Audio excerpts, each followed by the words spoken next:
Welcome into another edition of the Hang Time Podcast. Sekou Smith here in Atlanta, John Schumann in New Jersey, and our main man, Lang Whitaker, joining us from Memphis. Yo!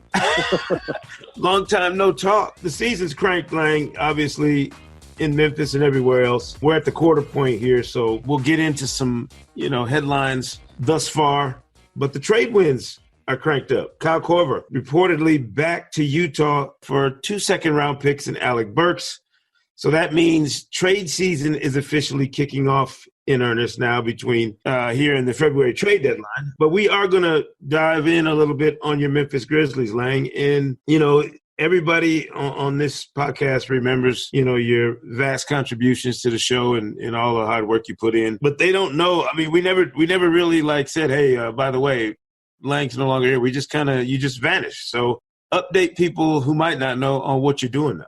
Yeah, man. I escaped from the Hang Time podcast about a year ago and moved from New York to Memphis to come work for the Grizzlies. So here in Memphis, I'm the GM of Grizz Gaming, our team in the NBA 2K League, and I contribute to Grind City Media. So I cover the Grizzlies and I cover the NBA and college football, other regional sports, and work here with a bunch of people and that we all know, Mike Wallace and Alexis Morgan, Chris Vernon. We got a whole crew here at Grind City Media. And it's been fun, and it's been kind of fun to watch the Grizzlies get off to a good start this season. Yeah, the Grizzlies have been one of the surprise teams, Lang. Tell the truth. Did you guys see this coming? Like, did y'all think this team had a better chance to be as competitive as they've been than maybe the outside world did, or was it kind of a surprise internally as well? You can vouch for this because I talked to you before the season started. And, as long as, I always thought, as long as this team could stay healthy, we would have a shot at competing. And look, I mean, it's no secret that this team goes as far as Mike and Mark carry us. Mike Conley and Marcus Gasol, the two kind of foundation pieces here. And without Mike last season, for 90% of the season, we couldn't go very far. So having those two guys back and having them healthy has been huge. And I think people have seen Jaren Jackson kind of step in here and kind of hit or miss against Toronto the other night. He had 2 fouls in the first 60 seconds of the game, and that happens for a rookie. But he's been phenomenal, and Kyle Anderson's been a nice addition. And there's just a lot of really good, solid pieces on this team. Yeah, I think we always Conley and Gasol obviously leading the way, and them being healthy is huge, and especially Conley just because he does so much more off the dribble than anybody else, and he has that sort of threat. But I think the additions of Anderson and Temple and even Shelvin Mack to a lesser degree means so much. It's just to have competent guys at the 2 and 3 that you can rely on. Now, none of those guys are scoring all that much. Temple is shooting pretty well from 3-point range, and Anderson barely scores at all. But just to have they, with Conley and Gasol, just make a defensive core that's really, really good. And even Jackson, I think, I guess we don't talk about enough about how important it is just to have veterans and solid guys at those positions rather than, these younger guys that are, still trying to figure things out. Yeah, there's a couple other things at play there. I mean, Wayne Selden has been healthy this year early. He wasn't last year, and he didn't really get healthy until 6-8 weeks into the season, and having him healthy all season, he's been a really good contributor off the bench and been solid. Dylan Brooks got hurt early this season, so we've been without him for most of the season. He's still, they said yesterday, there'll be another couple of weeks before we get an update on him, and he would be a rotation player, one of those first guys off the bench, and would add to sort of that grit and grind defensive thing that we've been able to do. Offensively, it's still a work in progress. That's been sort of the theme since training camp. JV Bickerstaff having his first full camp. Chad Forcier came over, an assistant coach who was with the Spurs, and they've tried to install a new offense that's a little more motion-based. There's not really a lot of play calls. It's more like read and react and cut and all that stuff. And I think you're seeing it kind of game by game get better as the guys learn each other's games a little bit. But it's been slow this season. It's been a lot of games where we just have to win via defense. But that's something else I think that's kind of been the theme here from the summer, when they added Shelvin Mack, and Omri Cassie's been a good piece of this team. A lot of these guys, they brought in these solid veterans who know how to defend, and there's so much length on the court between Jaren Jackson Jr., Mark, Kyle, Garrett Temple's a really good defender. There's a lot of good defensive players, and every team that comes in here has played us. We might not be able to outscore you, but you're going to have to put up over 100. And it's been tough for teams to do that against the Grizzlies so far this year. Lang, does the healthy Mike Conley make as big a difference, obviously? And Gasol has had some injury issues, obviously, past few seasons, but it always seemed like the Grizzlies couldn't take that next step because it was an injury to Mike Conley at a horrible time that kind of stopped them from that progression. Does he make that big a difference, just having that elite point guard healthy and kind of in a groove? Yeah, the simple answer is yeah. I talked to Mike recently about this season, and you know, he talks about as this season has gone along, he's gotten better and better, and he talks about, you know, he's been healthy for a while and been what we would consider healthy, but he hasn't been really in NBA shape as the season's progressed, and he's kind of found another level within himself. And he talked about he didn't know after that surgery last season if he would come back the player he was before, how long it would take, and there was a lot of doubt, and kind of he just sat around last season. He said his happy times were when he was able to just come to the arena and be around the guys. And as this season has started, you know, I think you saw, especially the first couple of weeks of the season, there was a game at Utah where he was just gassed. And there was a game at Sacramento that we blew a late lead. The Kings won where we just ran out of gas. And Mike's slowly, these past couple of weeks especially, see him getting in better shape, and you see this team just relying on him more and more. The one thing about this offense, as these guys kind of learn the read-react thing, as John mentioned, Mike can pretty much beat anyone off the dribble and get into the paint. And as he's starting to have that stamina in the fourth quarter, that's a pretty good thing to be able to rely on when that shot clock gets deep and when you need something to happen. Speaking of fourth quarters, like this team like, I don't know, remember was it Cardiac Kids was like some, yeah. I think like, because they play at the league's slowest pace, and because they're a good defensive team and a not so good offensive team, like 10 of their last 11 games, I think, have been within 5 points in the last 5 minutes. What do you see from like the late game? Like, who are they counting on late game offense, late game defense? Like, who's guarding the opponent's best player, and then who has the ball in his hands late in the game? You know, honestly, like the fourth quarter I think is really symptomatic of the third quarter.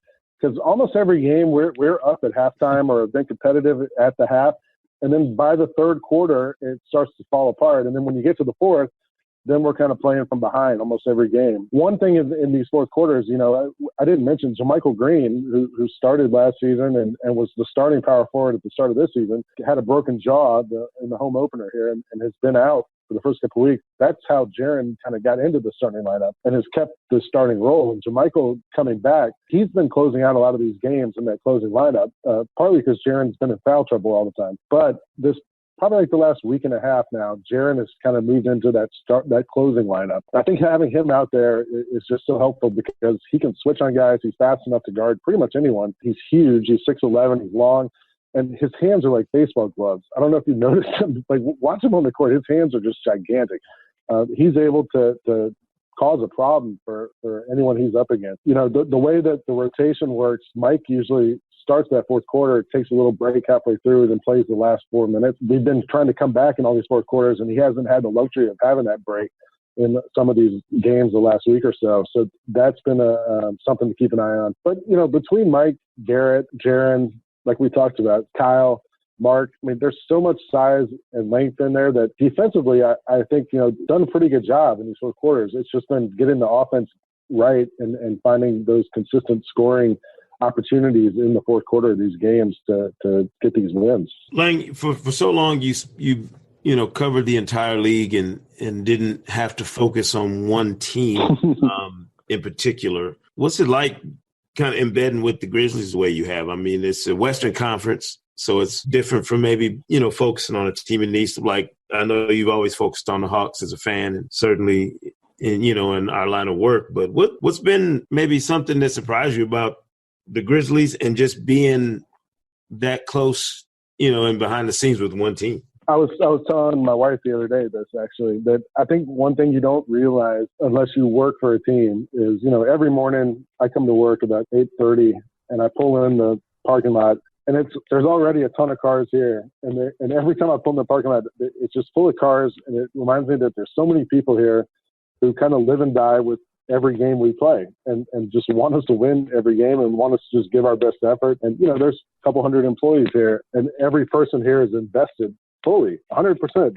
In this team being as successful as they can be. And when we lose, it feels like we lost. It feels like I lost. When we win, it feels like I won. It's a great feeling.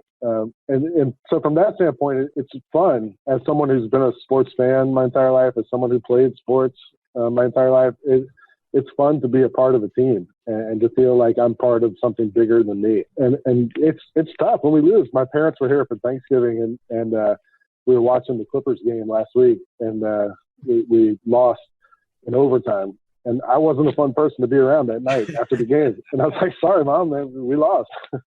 So it's different. It's different than trying to cover the league writ large, trying to keep an eye on everything, and instead you're really digging down and focusing on every single thing this team does. But it's a lot of fun, and it's been awesome. Yeah, JB Bickerstaff was in a kind of an awkward situation, obviously, as a part of David Fizdale's staff, and then he becomes the interim coach and then takes over.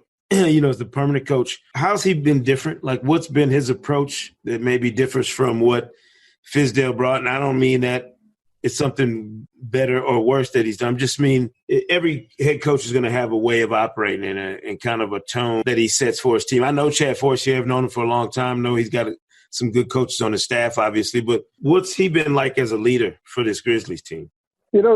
Honestly, I haven't seen much difference in JB from last year to this year. I arrived last year right after he took over, and so I really wasn't around for Fizdale. The Knicks were here last weekend, and Fizdale came back. And one thing that Fizdale talked a lot about was that, like, he and JB are like brothers, and that was kind of why JB was his lead assistant. And so he said, he felt bad for himself losing the job, but he felt great for JB and that he finally got an opportunity and that he deserves to be one of the 30 coaches in this league. So having been around JB last year to this year, he seems about the same. He's pretty even keel, and he brought in, like you said, at Forcier, Jerry Stackhouse came in also. He brought in Greg Buckner since he became the head coach. A lot of former players. And his thing with the staff, from those guys that I've talked to, is he doesn't really have specialists. He wants everyone to kind of, as Buckner told me the other day, be a jack of all trades. And each guy has different guys they work with. But we could have a pretty awesome coaching staff game against other teams between Stack. We got Greg Buckner, Vitaly Potapenko, Nick Van Exel. There's a lot of really good former NBA players on this coaching staff. And I think the guys on the team, I mean, they remember seeing those guys play, and they rely on them. You see them during the game calling out coverages and calling out plays and things to look for. But from JB's standpoint, I think, he's talked about this is the first time he's had the full training camp to kind of get this system in place and do what he wants to do. And, 12-8 start, it's not a bad way to start. There's some of those games that I think we wish we could have the finish back, but I think 12-8 is a pretty good start out of the gate in the West. You mentioned it before, but has Jermichael Green been officially Wally pipped, meaning that he is Jaren Jackson is forever a starter on this team? I don't know that. The one thing I would say about Jermichael is, like, he clearly hasn't given up the fight for playing time. I mean, he gets in these games, and he's one of the more active players in the post. As a veteran guy, he manages to stay out of foul trouble for the most part. And, Jaren still struggles with that. And I know that's something they're working with Jaren hard on, and, learning how to play NBA defense in the post and how to avoid those early foul troubles. But Jermichael, he still grinds hard every time he gets in the game. This is a contract year for him. I think he wants to show what he can do. And he's been pretty phenomenal so far. And I know that Jaren has shown a lot of promise, and clearly he's going to be a big part of the future going forward here. But I don't know that promises are made to anyone. If you play well, you get playing. We've talked about the defense, but defensive numbers are best with Gasol and Jackson on the floor together. Just looking at their sort of like lineup data, I thought that's interesting, and like they're allowing 94 points per 100 possessions with those two guys on the floor together. So that's pretty incredible, especially considering they're two bigs, and with the the floor spacing of the league today, and small ball 4s and 5s, but they're still defending really well with two sort of traditional bigs on the floor. It's interesting if you watch, especially lately, Jaren's gotten really good at beating the other team's defense down the court and setting up in the paint. And, usually he'll beat the other big man down, so he'll cause a mismatch and get picked up by a guard or a small forward. And he loves getting the ball in the paint. He's not afraid of contact. He's really good around the rim. So he's finding those early scoring opportunities, which with a team that kind of struggles on offense, we desperately need that. He's been really good at that.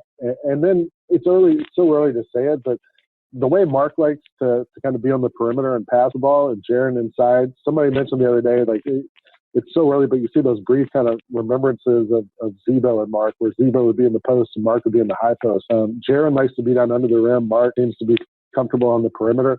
They're sort of that high-low game they can play. And as Jaren gets, he's still 19 years old. I think he's the youngest player in the league. As he gets more and more experience and comfortable, the two of them I think they're going to be a problem. Yeah. Like, so much of the identity of that team and really that franchise in recent years has been that grit and grind. Have they moved off of that at all, or have they tried to move off of that? Do you feel like they're kind of holding on to that as a touchstone for for fans and for people to kind of recognize that they're still trying to live up to that profile of being that grimy defensive team? I know, you think about Lob City and the way that the Clippers ran, Doc wanted them to move away from that. Has there been any kind of shift that, hey, we want to shed that label and be a more modern team, or are they sticking to the grit and grind mantra? I think with the offense they're trying to run, it looks a little more modern. And we saw it 2 years ago when Mark started shooting all those threes. Everyone's shooting threes on the team. Jaren Jackson takes a couple of games. There's flashes of that modern thing, but JD talked about it, at the draft when with our second round pick, we took Javon Carter out of West Virginia, who's been playing mostly for the Hustle, our G League team so far this season. But, I think he was a 2-time defensive player of the year in college. JD talked about it, like, why try to do what everyone else is doing? Let's double down on what we're good at. And I think, Kyle Anderson, not an offensive superstar, but defensively, he's always in the right place at the right time and gets his hands on a lot of passes. He was guarding Kawhi a lot of the time in that Toronto game the other night. I think, the Grizzlies I don't hear the guys say grit and grind, but we still grit, we still grind. And that's part of Memphis, at this point, like that's always going to be part of this city. Yeah. And I think it'll always be part of our identity. One last thing before we get into some other topics, we can't have our former co-host of the Hang Time podcast here, Lang Whitaker, and not veer off topic and go off on a tangent like we always do. What's the ceiling?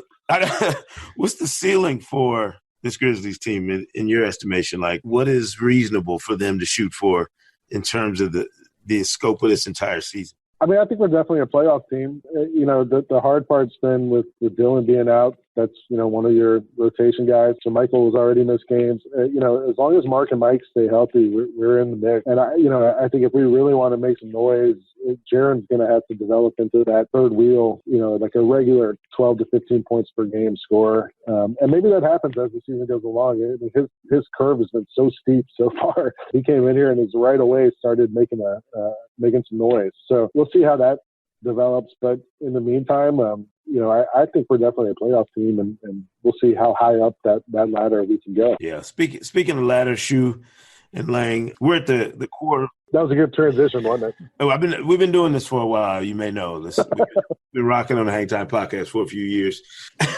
As you kind of gauge the season as a whole through the quarter point of the 82 game grind, the MVP ladder kind of snakes and turns in different directions. I've got Giannis number one on the most recent MVP ladder, and the new one comes out Friday, of course, but I can't imagine he's been pushed off that spot. Have you guys, either one of you, taken a look at the league right now and said to yourself, this guy has separated himself from that pack, or is the MVP race jumbled in your eyes? I mean, for me, I think it's like Antetokounmpo for sure is a clear leader, but Embiid, I think, is in the conversation. Bron has to be in the conversation. I think I looked at your list. I think Kyle Lowry probably deserves a little bit more recognition just because, one, how good the Raptors have been. Two, he's the guy that's been there. Leonard is, hasn't played the second game of a back-to-back or hasn't played both games of a back-to-back yet. And I think Lowry has been huge for them. And you just look at his numbers leading the league in assists.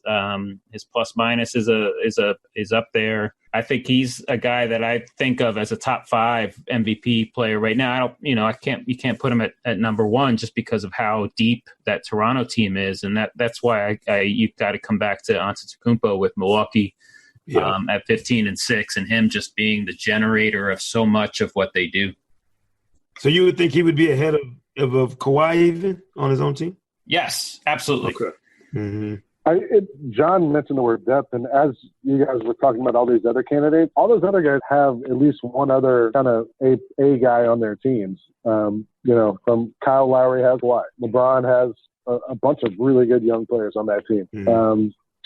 Who else would do? Embiid has Ben Simmons. Who does Giannis have that's at that level? I know Middleton's been really good, and Bledsoe's a good player, and they have some other nice pieces. But to me, Giannis is the most, I guess, obvious case of a guy who's really valuable to that team. And if he goes down, then what? Even if you look at the Warriors, all those guys, between Clay and Durant and Curry have each other. Who does Giannis have? And to me, that it also becomes how do you define MVP? But to me, it's always who has the most value within their team. And I think Giannis has been, so far this season, the guy who has proven himself, at least in this early going. I'll be curious, though, with Curry coming back this weekend, if State just turns into the head and shoulders best team in the league again, and then that will obviously help his case. Yeah, the weird thing is Jerry Greenberg of NBA TV's 10 Before Tip and Sirius XM NBA Radio. He and I battle every Friday about the MVP ladder, and he likes to, take it to pieces every week and, argue with whoever's where. And he asked me yesterday, he said, I've been talking about it on the radio all week with callers and different people, that I maintain that this 10 and will be 11 game absence for Steph has only served to highlight how valuable he is to the Warriors. I mean, they've been regular. They've been a regular NBA team without him. There's also an argument that if you look at LeBron James and the tire fire he left in Cleveland, that he would be the guy that screams at you like, hey, without him, look what happens to his team. Do you put any credence either way into that line about a guy's true value being more pronounced when he's not in the lineup as opposed to when he is? Or do you think that's just kind of a way to bend the argument in your direction depending on how you look at it? I think you called Jared Greenberg weird at the start of this, so I just wanted to point that out. I would just say that, Steph, we know what he can do. We know what he means to that team. His absence has sort of coincided with them losing a couple games, but it also coincided with that whole Durant-Draymond thing. Yeah. And Draymond's been out too. So, it's hard to me to make the case for any of the Warriors players just because there's so much other stuff there. There's so many other great players. There's so many other situations going on. We know Steph is amazing. We know he's a 2-time MVP and we know what he can do. I don't know that him being out and them losing a couple games means that he's better than we thought he was. We know that he's one of the great players in the league. Just curious. I mean, I was just wondering what other people think. I don't take any straw polls on the MVP ladder every week. And Shu, this. I mean, doing the power rankings, which is a different matrix, but certainly it's something that you kind of have to play with in your own head as you're formulating your list. It's weird. It's because so much of it is what you value. And like you mentioned it, we've never really had a clear-cut definition that everybody uses for the MVP. There's not a formula or, some analytic component that we can use to say, all right, this guy's the most valuable, this guy's second most valuable. It's not something you can do that clear cut. Do you guys think there's anybody that should be in the MVP conversation that isn't? That we're maybe not talking about at this point in the season? I mean, we haven't mentioned Damian Lillard. I think he's. I know he's on your list. I think he's got to be. He's got to be there. Jokic is worth thinking about just with how good Denver has been. Those are a couple. I mean, and obviously JJ Barea with the Mavs having won the last 7 games that he's played in, and their bench being the key to most of that. I don't know. If he can win MVP and 6th man of the year in the same season, but Lou Williams will have something to say about that, of course, about him trying to take away his Sixth Man of the Year trophy. Or, you know, who else? Just a quick, Domantas Sabonis has been incredible for Indiana, and he's another a guy, maybe in a most improved conversation as well. One other name I would throw out there that only because they've been not great to start this season, and if they turn things around and kind of catch fire, I mean, Kyrie's the guy who could help that Celtics team become what everyone thought they were going to be heading into the season. Yeah, it's sort of like judging him by his own, first couple of months. But considering the first month and a half they've had, if they become anything close to what we thought they'd become, everybody's going to be like, "Oh wow, look at Kyrie!" And we know he has the capability to be that kind of a player. Yeah. I do like I get to instantly react on these Thursday night TNT games sometimes when there are guys in the mix who are playing. And I'm probably guilty as anyone of putting a lot of stock in whatever you did most recently. And I was hoping we'd get kind of a potential finals preview with the Warriors, and the Raptors playing. Unfortunately, Steph won't be in the lineup for the game. That's already been announced that he's going to miss one more game here before he comes back in Detroit Saturday. Does a marquee matchup for either one of you guys, does that sway your opinion about a guy just because he maybe plays big in a game against another team that's contending or another team that has an MVP candidate? Because I'm wondering if that's a fair way, when you're doing it every week and this thing is updated on a weekly basis, you kind of have to ride the wave, don't you, of players' performance and sticking out and whatever the context of that performance might be. I catch it from fans all over the league. Why didn't you put this guy on the MVP ladder? He had a 40-point game tonight. It's like, well, yeah, that's his first 40-point game of the season or something. He hadn't played like that forever. Do you guys have to, when you're gauging this thing, do you take into account the fact that something is what have you done for me lately scenario sometimes when you're looking at performance? I think for sure. But no, it's a small element. To me, it's a small piece of it. I think consistency and 82 games worth of data is more, is the bulk of what you should be thinking about. But yeah, if a guy, if there's a one-on-one, if say Toronto and Boston play and Irving outplays Lowry or vice versa, I think that sort of takes, and it's a key matchup within your conference and it's a key individual matchup. I think that's sure you'll think about that for a little while. I feel like it should be on like a weighted scale. Like earlier in the season, it shouldn't matter as much as later in the season when you've played 50 games and you're tired and you're on the fourth night of a 5 games stretch or whatever. I feel like it should count more as the season goes along, and it probably does in the minds of voters because people remember it a little more clearly when it comes time to vote. We see every once in a while somebody has a big performance on Christmas, but I don't think that factors into anybody's voting when it comes time for the MVP. Right. I feel like it should be some sort of a sliding scale or something. Like you said earlier, like there's no clear mathematical formula for this. If there was, Schumann would have figured it out already. And so instead, there's some sort of artistic element to this and how we rate who gets to be the MVP and all that stuff. I think we should call Rick Fox and ask him what he thinks. Oh, I definitely don't think we should call Rick and ask him. We'd be here all week. I'm just curious. I'm obviously cheating by asking you two some questions because I got to go to work. There was that another MVP ladder for Friday. So there was that LeBron push right in the second half of last season, and there was sort of like a campaign to make people forget about how awful of a January he had, or remember that, where he basically stopped trying for a little while so that he would get his teammates traded, and I don't know. So so yeah, there is a recency thing to it, but for me, I think every game matters, and from a analytical perspective, every game matters, and the games as we've spoken about, the games in October and November can tell you more about a team than those in March and April. Interesting. Shu, do you have? I mean, since we got Lang on here, it wouldn't be right if you didn't have some trivia. What kind of Schumann stat do you have? The only other thing we're missing is our Faux Thang Cafe T-shirts, which I don't know.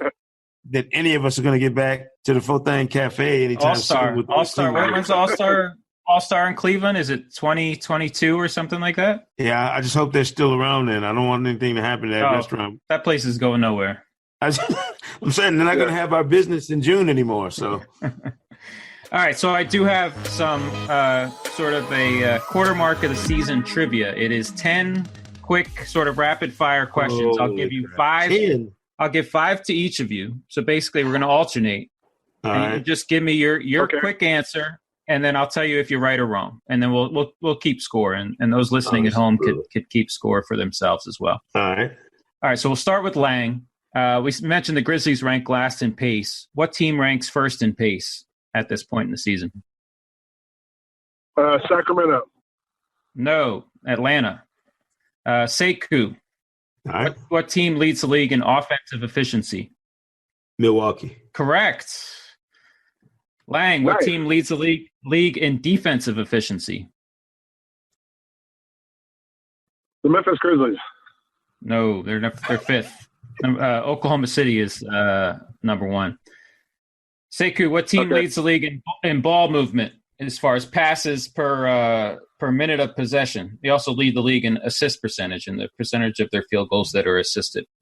Golden State. Nope, Philadelphia. Lang, what team has seen the biggest increase in winning percentage from last season? So it's most improved team as far as winning percentage. Sacramento. No, Memphis Grizzlies. All right, let's go to players. Sekou, who's the league's leading scorer? James Harden. Correct. 31 per game. Lang, other than Russell Westbrook, who's the only player averaging at least 7.5 assists and 7.5 rebounds per game? Wow. It's a bigger guard. Yeah, Ben Simmons. Ben Simmons, correct. Sekou, who leads the league in dunks? Oh, gosh. I just heard this the other day, and dang it. Giannis. Correct. Yeah. All right, Lang. I was going to say Zion Williamson, but he's not in the league. Giannis, only three players have half as many at dunks as Giannis does. Lang, who leads the league in total 3-pointers made? Klay Thompson. Oh, Kemba Walker. And Sekou, last one. Who leads the league in total plus minus? His team has outscored its opponents by 247 points with him on the floor this season. Steph Curry. Nope. Danny Green. Wow. So Sekou, you got 3 right. Lang got 1 right. Lang even missed the one about his own team. Man, this is like so classic. It's not even. I shouldn't be laughing. This is how we do business around here. I'm impressed. You got 3. You got 3 out of 5. That's not bad. I know, but for us, usually when you ask Schumannstat and Lang and I are stumped, it's classic. It's like the Three Stooges all over again. It's a little weird because I'm in my car right now. Today is my son's birthday, and I have to go to his school to have lunch. So I'm not actually able to Google the questions. Yeah, obviously, you didn't have a browser open in front of you. Exactly. No. You weren't able to cheat like you used to. Tell Beck we said happy birthday. I will. Tell Isabel we said hello. Glad you guys are safe, sound, and adjusting well in Memphis. We'll keep an eye on the Grizzlies. And I don't know, come playoff time, you never know. Maybe we'll have to have a Hang Time podcast at your favorite Greasy Spoon in Memphis. You never know what could happen down the road. So, well, look, I miss you guys. I love you guys. And Memphis is great for my family and for us. And come on up. Come visit. We're not far, man. You're going to come see a good defensive team play. Say, it's a couple-hour drive from Atlanta. Get some barbecue. It'll be good. Yeah, well, you know me. I fall asleep after 10 minutes in the car, so I better fly. That's true. But we appreciate you joining us, man. We'll talk to you down the road. Thanks for having me, guys. I'll talk to you soon. All right, man. Awesome. Appreciate it. We'll be back on Monday with another episode of the Hang Time Podcast, as always, breaking down John Schuman's power rankings on NBA.com. Be sure to subscribe to Hang Time on Apple Podcasts, Spotify, or wherever else you get your podcast for new episodes all season long. Shout out to our man Lang Whitaker for joining us. And we will see you right here next time on the Hang Time Podcast. On the Hang Time Podcast.